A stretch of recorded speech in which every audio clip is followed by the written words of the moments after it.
ओम कृष्णाय वासुदेवाय हरे परमात्मने प्रणतक्लेशनाशाय गोविंदाय नमो नमः। आज मैं साहित्य दर्पण से 17/2021 के छात्रों के लिए साहित्य दर्पण प्रथम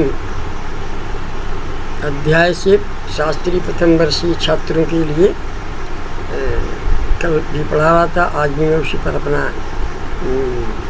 व्याख्यान दूंगा। पहले आचार्य विश्वनाथ के विषय में थोड़ा सी जानकारी आपको दे दें। आचार्य विश्वनाथ जो साहित्य दर्पण के करता है, उनके विषय में दो शब्द कहा करके उनके द्वारा लिखित काव्य के स्वरूप का विषय में, काव्य के प्रयोजन के विषय में, काव्य के लक्षण के विषय में अब मैं आपसे बात करता हूँ। सबसे पहले मैं आदरणीय सचिव महोदय, आदरणीय प्रधानाचार्य महोदय, भारतेश्वरी मारवाड़ी संस्कृत महाविद्यालय छपरा से निर्दिष्ट घर से कक्षाओं के संचालन क्रम में साहित्य दर्पण की मैं बात करता हूँ, जो शास्त्री प्रथम वर्षीय छात्रों के लिए पठनीय है, जो विश्वविद्यालय द्वारा निर्धारित पाठ्यक्रम के दायरे में है, अंदर है। साहित्य दर्पण आचार्य विश्वनाथ की कृति है और साहित्य दर्पण ये है तो विश्वनाथ को कविराज की संज्ञा से अभिहित किया गया था, वे कविराज कहलाते थे। आचार्य विश्वनाथ का समय 14वीं शताब्दी है। जैसा कि मैं बार बार साहित्यकारों के और लक्षण ग्रंथकारों की व्याख्या क्रम में इस बात को कहता रहता हूँ। आचार्य विश्वनाथ 14वीं शताब्दी के हैं, आचार्य मम्मट 8वीं शताब्दी के हैं, धन्यालोक के रचयिता आचार्य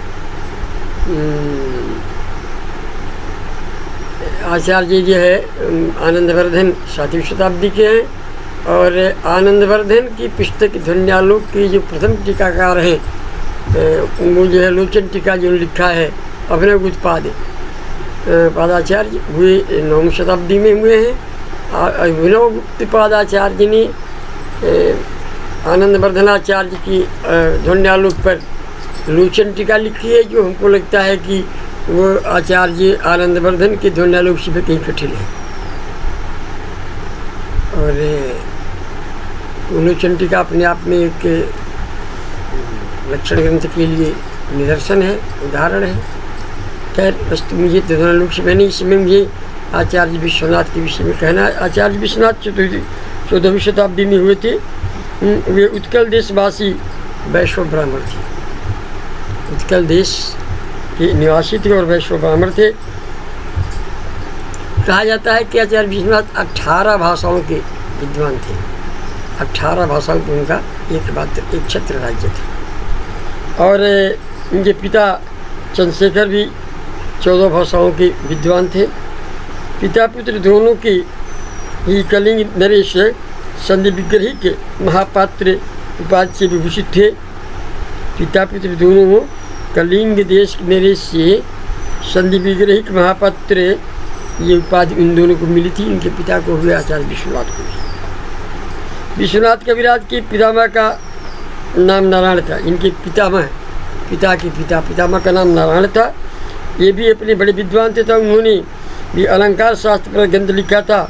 साहित्य दर्पण के अतिरिक्त इनके कुछ ग्रंथों का ये है, और विश्वनाथ के कुछ और भी ग्रंथ हैं जो साहित्य दर्पण से अलग हैं, जो इस प्रकार हैं। प्रभावती परिणय इनका एक नाटक है, आचार्य विश्वनाथ का प्रभावती परिणय। और चंद्रकला इनकी एक नाटिका भी है। राघव विलास इनका एक महाकाव्य है। नरसिंह विजय भी एक खंड काव्य है। कंसबद्ध इनका एक काव्य है।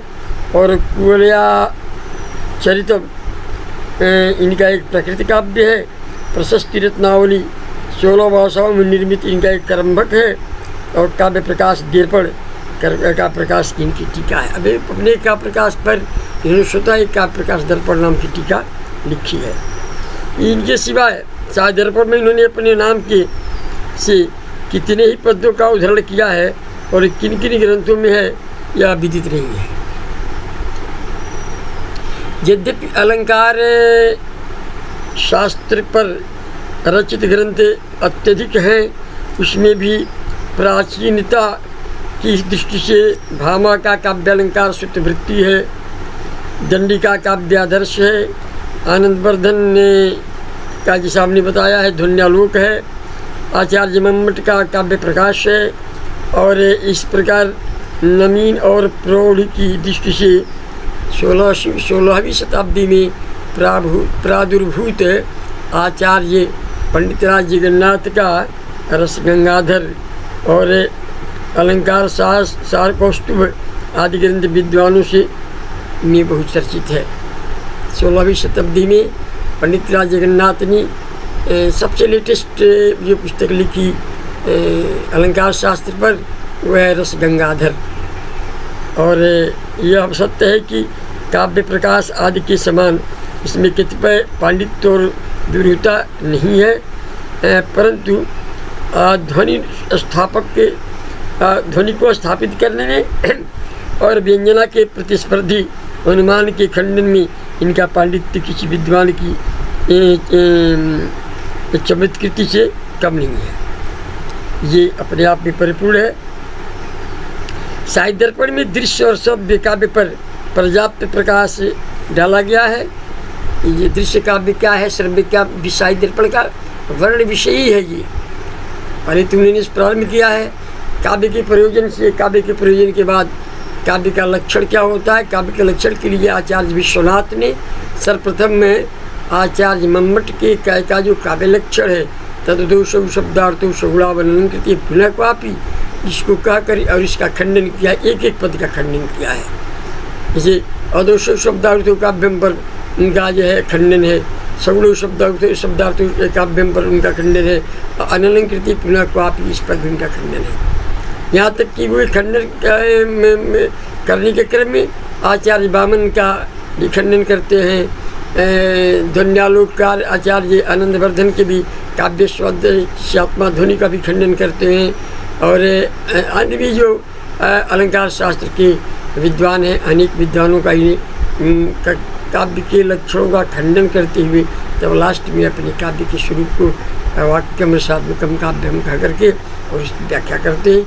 इनके खंडन करने का ये ढंग है, इस तरह ये अपने काव्य का प्रस्तुत करते हैं।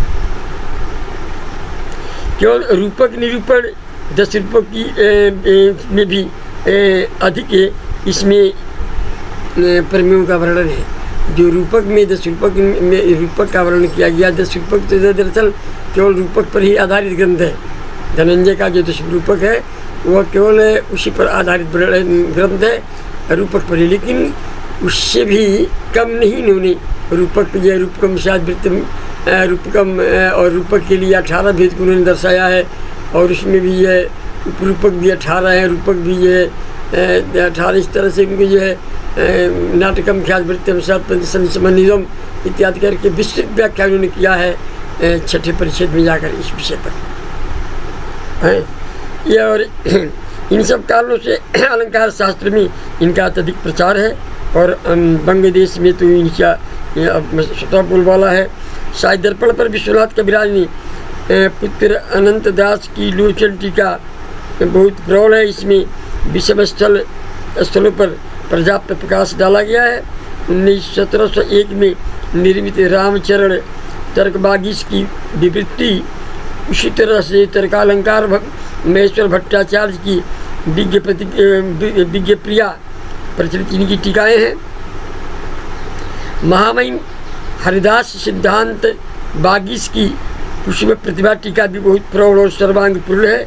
इसमें स्थान स्थान पर विवृत टीका का भी खंडन है। जीवानंद विद्यासागर की विमला टीका भी साहित्य दर्पण पर लिखी गई है। और इस तरह नवीन टीकाओं में आचार्य कृष्णमोहन ठाकुर की टीका विस्तृत और प्रचलित है। इस तरह हिंदी में भी शालग्राम शास्त्री की टीका बहुत प्रसिद्ध और प्रसिद्ध है, जो साहित्य दर्पण पर है। साहित्य दर्पण 10 परिच्छेदों में है। जैसा कि प्रथम परिच्छेद में काव्य का प्रयोजन और मंगल श्लोक काव्य का प्रयोजन और काव्य का लक्षण है। द्वितीय परिच्छेद में पदवाक्य की व्याख्या के साथ साथ वाक्योच्चवाक्यम और पद संघटना रीति संस्था विशेषत्व के साथ साथ अभिधा लक्षण और व्यंजना 3 वृत्तियों का है ना इन्होंने जो है विस्तृत व्याख्या किया है, वर्णन किया है, जो द्वितीय परिच्छेद में है, जिसमें अभिधा वृत्ति है, लक्षणा वृत्ति है और व्यंजना वृत्ति है। साक्षात संकीर्तितार्थस्य बोधना अग्रिमाभिधा, ये अभिधा का है। और मुख्यार्थवादी तज्जुक्ति यो नर्थ प्रतीयते रूढ़े प्रयोजनाद वासो लक्षणा शक्तिरहिता, यह आचार्य विश्वनाथ कहते हैं। और वृत्तासु अभ्याधाद्यासु इत्यादि करके व्यंजना वृत्ति को उन्होंने प्रदर्शित किया है। व्यंजना में भी आर्थी व्यंजना है, शाब्दिक व्यंजना है और आर्थी व्यंजना है। इस तरह व्यंजना को उन्होंने बड़ा विस्तृत से व्यंजना का वर्णन किया है। ये द्वितीय परिच्छेद में है। और तृतीय परिच्छेद में रस का निरूपण है। विभावानुभाव व्यभिचारी संयोगात रस निष्पत्ति, जो विभावन ये इनका जो है आचार्य भरत का जो रस सूत्र है, विभावानुभाव व्यभिचारी संयोगात रस निष्पत्ति आचार्य भरत का रस सूत्र है। इसको उन्होंने विभावेनानुभावेन व्यक्त्या संचारिता रसता मित्र इत्यादि स्थायी भाव सचेत सब कह करके और इसका विस्तृत वर्णन किया है। शत्रुद्रिकाद खंडाखंड स्वप्रकाशानंद चिन्मया इत्यादि जो रस का स्वरूप है उसको उन्होंने परिलक्षित किया, दर्शाया है। इस तरह तृतीय परिच्छेद इनका रस है श्रृंगार हास करुण रौद्र भी भयानक विभत्स अद्भुत और इस तरह शांत इस 9 रसों का उन्होंने वर्णन किया है। और बात्सल्य दशम रस पर उन्होंने प्रकाश डाला है। तो तृतीय परिच्छेद में रस प्रकरण इनका है। चतुर्थ प्रकरण में फिर दोष प्रकरण आते हैं और पंचम में इस तरह से चलते चलते 66 में आकर के महाकाव्य और नाटकों पे इनका है। 7वां परिच्छेद इनका गुण है और 8वां और 9वां ये वृत्ति है और 10वां अलंकार है। इस तरह से इन्होंने 10 परिच्छेद में अलग साहित्य दर्पण को विभक्त किया है। इसमें प्राधान्य न साहित्य दर्पण में प्रथम द्वितीय तृतीय और छठा सातवां, छठा चूँकि काव्य महाकाव्य के लक्षण हैं और नाटक इत्यादि के लक्षण हैं। नाटकों में वर्ण विषय क्या है उस पर प्रकाश डाला गया है। 7वां में दोष प्रकरण है और 10वें में अलंकार है। मुख्य रूप से 3-4 परिच्छेद इनके सबसे ज़्यादा व्याख्येय है, जिस पर इनका जो है गुण रूप से जो है जोड़ दिया है। और वही बात जो है आचार्य मंड के काव्य लक्षण का खंडन स्वतः अपने मत से उन्होंने किया है। द्वितीय में पद है, विदा लक्षण आदि शब्द की 3 प्रवृत्तियाँ हैं और एक प्रकाश के लक्षण के 6 भेद हैं। और चंद्रालोक में बहुत ही सूक्ष्म रूप से लक्षणा के प्रचुर भेद वर्णित हैं, परंतु साहित्य दर्पण में 80 भेदों का चमत्कार पूर्ण निरूपण आचार्य विश्वनाथ ने किया है। लक्षणा के 80 भेदों को उन्होंने भेदोपभेद करते करते लक्षणा के 80 भेद हैं साहित्य दर्पण में। तीसरा भी इन्होंने अपने बताया रस और द्वितीय भेद, नायक नायिका के गुण और अलंकार आदि विषयों का इन्होंने ये सविस्तर व्यापन किया है। चतुर्थ में काव्य के भेद हैं, ध्वनि के 21 भेद हैं। इसमें संस्कृति और संकुल शंकर से कुल यह 5 53 से 55 भेदों का निरूपण है। काव्य प्रकाश में अनुसार ध्वनि के कुल 10,044 भेद है। इसी प्रकार इसमें गुणीभूत व्यंग्य के 8 भेदों का निरूपण कर मम्मट सम्मत चित्रकाव्य का खंडन किया है। और 5वें में व्यंजना विरोधी मत का खंडन करके हुए अपनी कारिकाओं को देते हैं। सब यही जो हमने कहा साहित्य दर्पण का वर्ण विषय यही है। और छठे में तो ये दृश्य काव्य का और श्रव्य काव्य का निरूपण किए। दृश्य का श्रव्यत्व भेदेन पुनः काव्यम द्विधामतम, दृश्य श्रव्यत्व भेदेन पुनः काव्यम द्विधामतम कह करके काव्य को दूसरे में बांट दिया है, एक दृश्य काव्य और श्रव्य काव्य। तो दृश्य काव्य पर जो इनका है ना 2 भेद होते हैं, एक रूपक और एक रूपक होता है, एक उपरूपक होता है दृश्य में। तो रूपक मैंने नाटक आदि इसके 10 भेद हुए रूपक के, और रूपक के जो नाटिका के 18 भेद होते हैं। तो लक्षण उदाहरण आदि का प्रदर्शन किया गया है। इस तरह शब्द काव्य के 2 भेद होते हैं, गद्य और पद्य। तो काव्य की कथा, गद्य में काव्य की कथा और आख्यायिका आदि का, और पद्य के काव्य में खंड काव्य महाकाव्य और चंपू काव्य का वर्णन होता है। सातवें में दोष निरूपण है, पद दोष है, प्रधान दोष है, और आठवें में वो जो गुणों का निरूपण है, आचार्य मोमबत्ती और इत्यादि का इन्होंने खंडन भी किया है। और 10वां केवल अलंकार है, और यानी इसमें वैदर्भी गौड़ी, 9वें में वैदर्भी गौड़ी पंचाली रीतियों का और लाठी रीति का वर्णन इन्होंने 9वां में दिया है। 8वां में जो है अलंकार उसका गुणों का निरूपण है, और 10वें में इन्होंने अलंकार का अलंकार को निरूपित किया है।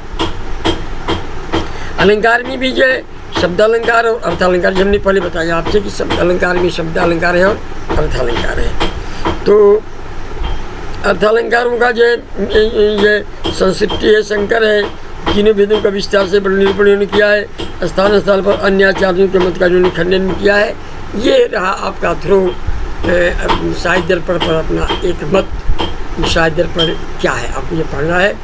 आप इस तरह साहित्य दर्पण पढ़ी है, यदि कोई टिप्पणी पूछता है तो साहित्य दर्पण के ऊपर आप अपनी टिप्पणी को स्पष्ट कर सकते हैं। अब मैं चलता हूँ साहित्य दर्पण में वर्णित जो मंगल श्लोक जिसकी हमने कल व्याख्या कर रहा था, उस मंगल श्लोक को व्याख्यायित करके और तब मैं आगे आपके पठन विषय वस्तु पर मैं चलता हूँ। जैसे पहले इन्होंने यह कल मंगल श्लोक में पढ़ा रहा था कि शरदिंदु सुंदर की चेतसी साम्य गिराद देवी अपहृत तमा संतंद अर्थान कलाम प्रकाशेतु, अर्थात शरद ऋतु के चंद्रमा के समान सुंदर कांति वाली श्रुति स्मृति और पुराणोक्त आदि प्रसिद्ध बाड़ी आदि में प्रसिद्ध बाड़ी की अधिष्ठात्री देवी सरस्वती देवी मेरे चित्त में विस्तृत अज्ञान रूपी अंधकार को दूर करके और समस्त जो है प्रमेय रूप अर्थों को प्रकाशित करे।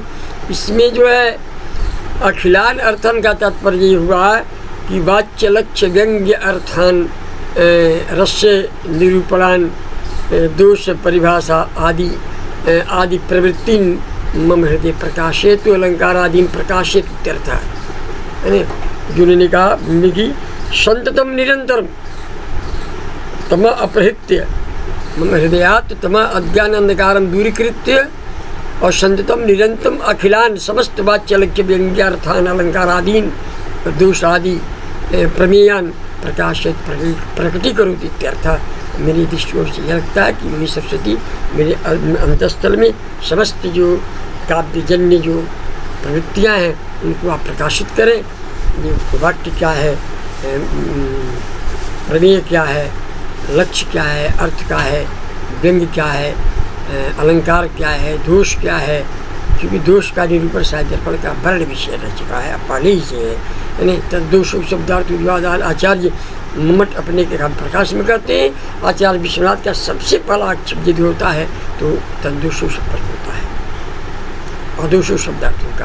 यानी आचार्य मम्मट ने कहा अदोषो शब्दार्थों का व्याख्या करेंगे आप, जिसमें दोष नहीं हो वे शब्द और अर्थ काव्य की श्रेणी में आते हैं, उनका लक्षण होता है। अब बताइए आचार्य विश्वनाथ आचार्य मम्मट कहते तद्दोषो शब्दार्थों काव्य। और आचार्य मम्मट का जो पहला मंगल श्लोक उनके परिग्रंथ काव्य प्रकाश का है वो जानते हैं, नियतिकृत नियम रहिताम हलादैकमयीम अनन्य प्रतंत्राम नवरस रुचिराम निर्वतिम आददति कबीर भारती जेति। ये उनका मंगल श्लोक है और उनके मंगल श्लोक में ही पुनरुक्तवादाभास दोष है। नियतिकृत नियम रहिताम और अनन्य प्रतंत्राम दोनों का एक अर्थ हुआ। जो नियति ब्रह्मा तत्कृति विश्वम तत् नियम रहता, ब्रह्मा की जो कृति है उस कृति के नियमों से परे है काव्य की कृति, कवि की कृति अर्थात स्वतंत्र हुई। और अनन्य प्रतंत्राम का अर्थ भी स्वतंत्र हुआ। तो अपने काव्य प्रकाश के मंगल श्लोक में स्वतः आचार्य मम्मट ने निरुक्त वदाभादोष को पिरोया है और फिर कहते हैं कि अदोषो शब्दार्थों काव्यम, वे शब्द और अर्थ जो अदोष हो, दोष रहित हो, उनको हम काव्य श्रेणी मानते हैं। कथम कैसे संभव है? तो उनका पहला है अदोषो शब्दार्थों काव्य। खैर मैं इस पर चर्चा करूँगा आने वाली बात की घंटियों में। लेकिन ये इस तरह की बात, ये एक तरफ आप कहते हैं कि अदोषो शब्दार्थों काव्यम सगुण शब्दार्थो काव्यम अननुकृति पुनः शब्दार्थो काव्यम। और एक तरह लिखते हैं नियत कृति नियम रहिता हलादेक अनन्य प्रतंत्रम नौर सुरुचिराम निर्वृतिम आदति दी। कबीर भारती की है। इस तरह जो भारती की कवि है, जो भारतीय सरस्वती है, जो कवि की भारतीय सरस्वती है, विजय उत्कर्ष को प्राप्त करे। अपने लिखते हैं अदोषव शब्दार्थ और फिर कहते हैं कि फिर लिखते हैं पुनरुक्ति पदाभास दोष। ऐसा नहीं होगा। अस्तु, इसके बाद जो है काव्य के प्रयोग को मैं आगे वाले घंटे में विस्तृत व्याख्यान करता हूँ।